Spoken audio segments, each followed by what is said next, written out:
Thank you, madam.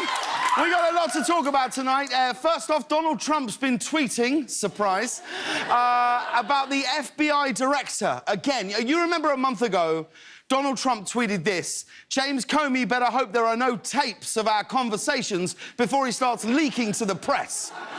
Well, guess what? Today, Donald Trump tweeted, I have no idea whether there are tapes or recordings of my conversations with James Comey, but I did not make and do not have any such recordings. He's now fact-checking himself. Of course, Trump doesn't have a tape. Secretly taping someone would require thinking ahead, and show me one time that this president has done that. But yeah, it turns out Trump didn't record Comey. There are no tapes. The main reason for this is people haven't used tapes since 1992. That's not... Tapes. I don't know what a tape looks like anymore. That's not the only Trump news. At a rally in Iowa last night... By the way, Trump held a rally in Iowa last night. We don't know why. He enjoys rallies, that's basically it. Anyway, Trump unveiled a new plan for his long-proposed border wall. Take a look.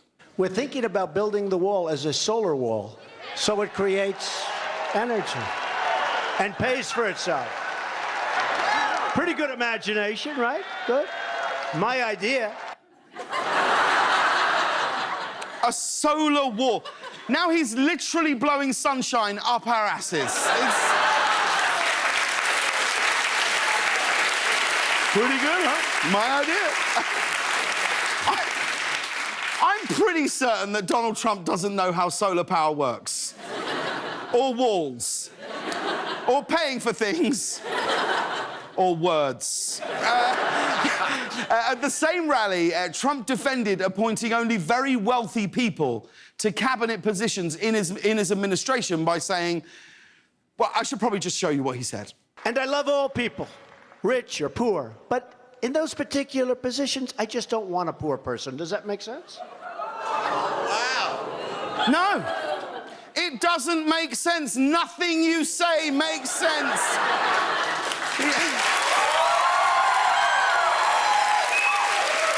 I mean, Trump thinks only rich people should be in charge of the economy. Putting rich people in charge of the economy is like putting the Cookie Monster in charge of Oreos. If you think all of this is crazy, which I think we do, Trump behaviour, this is going to freak you out, OK? He's already started running for president again, right? Donald Trump will hold his first re-election fundraiser later this month. I know. The 2020 election has already started. I'm starting to get the feeling that the United States isn't so much a country as it is an endless series of elections, occasionally interrupted by football and superhero movies. Is that right? Like... Yes. It's too soon, isn't it? Meanwhile, Senate Republicans released their version of their new healthcare bill designed to replace Obamacare today, and it features massive cuts to Medicaid and defunds Planned Parenthood. But don't worry, this isn't the final version of the healthcare plan, because tonight, Trump said he thinks he can make the proposal even better. He's going to add solar panels to it. Smart thinking, huh? That's smart. My idea.